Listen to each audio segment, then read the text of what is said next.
Após o susto no empate contra o Marrocos na estreia, Carlo Ancelotti garantiu que o Brasil é resiliente e vai melhorar contra o Haiti. A seleção brasileira enfrenta a equipe caribenha nesta sexta-feira na Filadélfia, na segunda rodada do Grupo C da Copa do Mundo. Empezar bien es importante, mas no es lo más importante. Dice una vez que el equipo tiene que ser más que perfecto, resiliente. Entonces tú tienes que ser resiliente cuando la cosa no sale bien, no tienes que bajar los brazos cuando las cosas no salen bien, tienes que ser resiliente ahí. Yo acho que el equipo es resiliente y va a mejorar.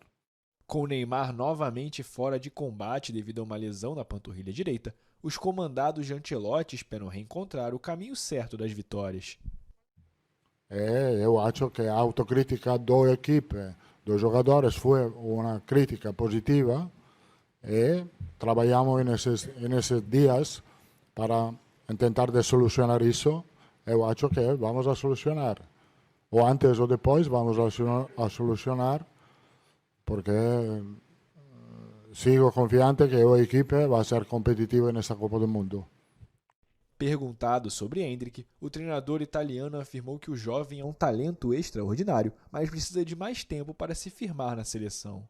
Ancelotti tem dado pouco tempo de jogo ao atacante, apesar da excelente temporada no Lyon. Para mim, personalmente, Endrick é outra coisa. É um talento extraordinário, Endrick, e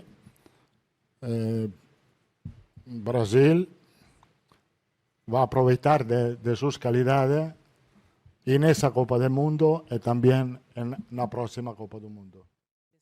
Carleto ainda elogiou o Haiti, que no papel é a equipe mais fraca do grupo e que fez um jogo duro contra a Escócia em seu retorno à Copa do Mundo após uma ausência de mais de 5 décadas. Depois de enfrentar a seleção haitiana, o Brasil vai encerrar a fase de grupos contra a Escócia no dia 24 de junho em Miami.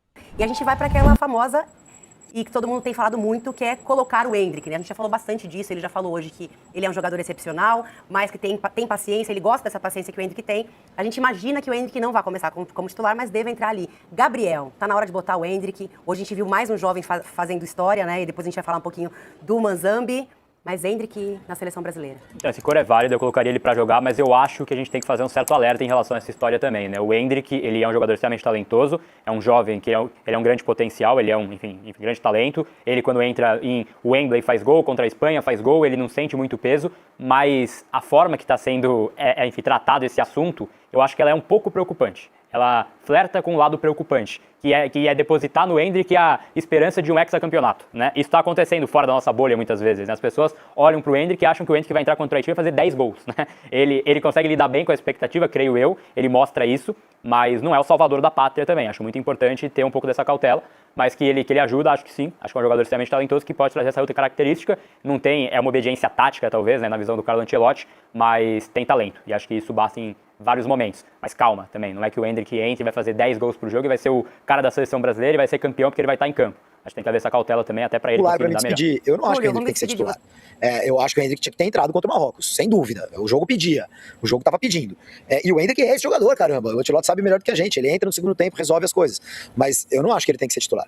Eu acho que o Ancelotti tem que encontrar as soluções dele.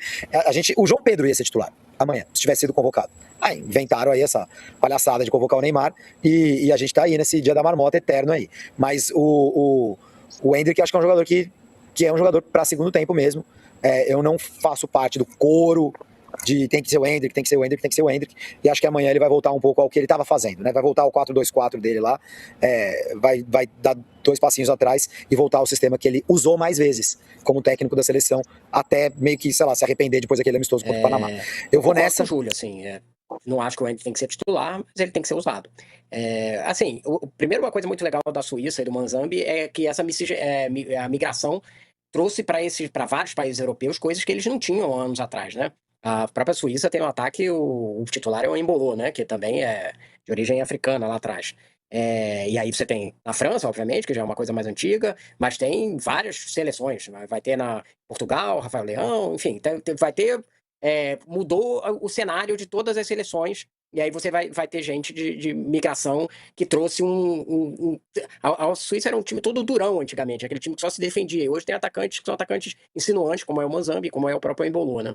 Então, isso é um ponto. E o outro ponto sobre essa questão especificamente do jogador jovem, eu acho que, assim, se você olhar toda a história da seleção brasileira, desde 58, em geral, o Brasil ganhou com centroavantes que eram um pouquinho mais experientes do que o Endrick. Então, em 58 era o Vavá, aí tinha o Pelé. Só que o Pelé, cara, era o Pelé. Né? Vamos tirar o Pelé dessa comparação aqui, porque é outra coisa, né? Em 62, o principal atacante era o Garrincha. Então, estou reforçando aqui os argumentos do Gabriel, né? Você não pode criar uma coisa a respeito de um jogador. Em 70, era não só o Pelé, mas o Jairzinho, que já era um jogador mais experiente. O próprio Ronaldo, em 94, o Ronaldo era mais novo que o Endrick até, mas ele tinha o Romário como principal centroavante. Né? 2002, o Ronaldo já era bem mais velho. Na estreia do Ronaldo, que ele era o principal centroavante da seleção, tinha 22 anos. E ele já tinha uma carreira consolidada na Europa. Ele já era outro nível de jogador em relação ao que é o Endrick. Na verdade, a gente só está discutindo a titularidade do Endrick porque a gente não tem um 9 de alto nível.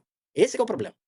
O Endrick, a gente está forçando a posição dele para frente porque a gente não tem. Porque o Igor Thiago, com todo respeito aos gols dele na Premier League, é grosso para ser centroavante da seleção brasileira. Resumindo aqui, né? Ele é grosso. Por mais que ele tenha outras qualidades, não estou negando as outras qualidades, mas ele tem uma dificuldade técnica para ser o centroavante da seleção. Então, a questão do Endrick é essa. Eu acho que faz muito mais sentido o que disse o Gabriel, que seja o Matheus Cunha, que entre. Acho que essa é uma modificação bem provável. Deve entrar o Danilo na direita, porque o Ibanez não tem a menor noção de como é que joga de lateral direito, isso já ficou claro no primeiro jogo.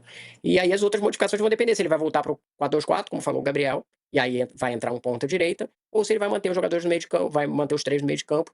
E aí, pelo que eu estou tentando ler nas aspas dele, me parece que ele está dando um voto de confiança pro Paquetá. Se ele mantiver os três no meio, ele manteria o Paquetá no meio.